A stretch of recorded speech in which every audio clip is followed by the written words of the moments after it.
to my channel. If this is your first time watching me, hello, my name is Carly and I'm the girl on the internet who gets her Uber drivers to take her pictures for her.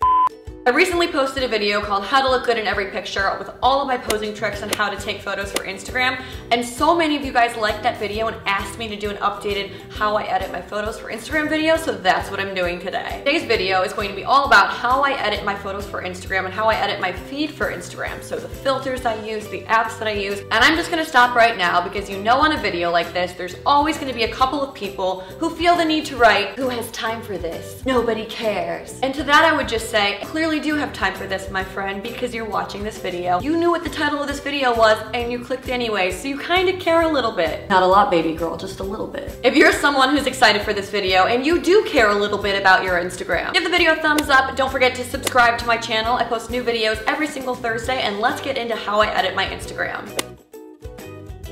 I wouldn't call mine a theme as much as I would call it an allergy. I'm allergic to color. Neutrals aren't a theme, they're a lifestyle. My theme is neutrals, mostly light gray, so yeah, I shoot everything in primarily gray areas.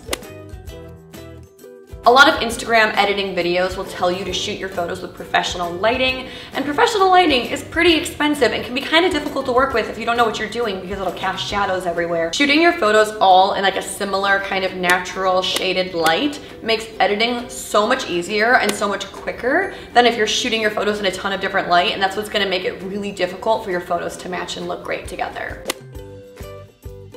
So my first step editing the lighting in my photos is to open up Afterlight to get the photo to the brightness that I want. So I'll open up the exposure tab and just pull this up a little bit just so the photo's a little bit lighter and brighter. Even if you take your photos outside in that shaded light, you still can have color cast to your photos. So that means the whites or things that look neutral can end up having like a bluish tint or an orangish reddish tint. I like to get rid of any kind of color cast before I put filters on my photos. A phone app that I like to use to get rid of color cast is Afterlight, because you can actually mess with the red, green, and blue tints in this app. I really like this because then if you just go into the photo, you can select highlights, midtones, and shadows, and you can alter the red, greens, and blues so it looks the most real to life. Facetune's another app for your phone. I really like to use the whiten tool to correct color in photos, because if there are whites that seem a little bit blue or creams or whites that seem a little bit yellow due to the lighting, this is where I like to use the whiten tab to really make them appear as true to life as possible and get rid of that kind of discoloration.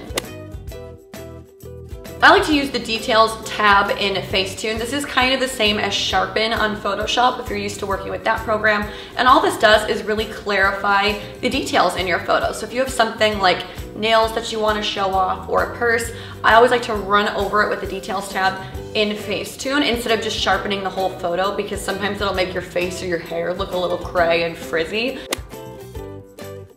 Add the same filter to all of your photos to just make them look more cohesive. I use HB2 and ViscoCam on my photos. I usually put it up to like 4 or 5, at max 6, on a low end 2 or 3. I really like HB2 because it kind of makes the photos more moody. My photos are already moody because I have RBF. We're a perfect fit.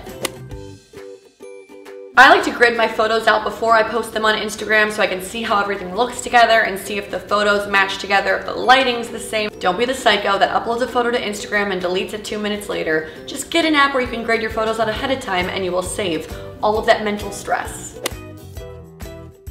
I'm gonna be the first person to say that I take it to new levels of extremes, and you definitely don't need to do this, but this is a video showing you how I do things, so I have to be honest with you. On my Instagram feed, every other post is a full-length outfit, and then the other post in between it is always alternating between close-up and far length. So from a photography standpoint, it's really appealing to have different depths of field going on in your photos. So if you want it to look visually appealing, if you just posted a super close photo like a selfie, your next photo should be something that's a little bit further away. Or at least, please, for the rest of us, don't post 4 selfies in a row. Thank you. All right guys, that was how I edit my photos for Instagram. If you like this video, don't forget to give it a thumbs up. Also, don't forget to subscribe to my channel if you haven't. I post new videos every single Thursday. If you are not following me over on Instagram and you want to see my photos, my screen name is Carly Cristman, and I post only neutral photos because I'm allergic to color. Thank you guys so much for watching, and I'll see you next Thursday. Bye!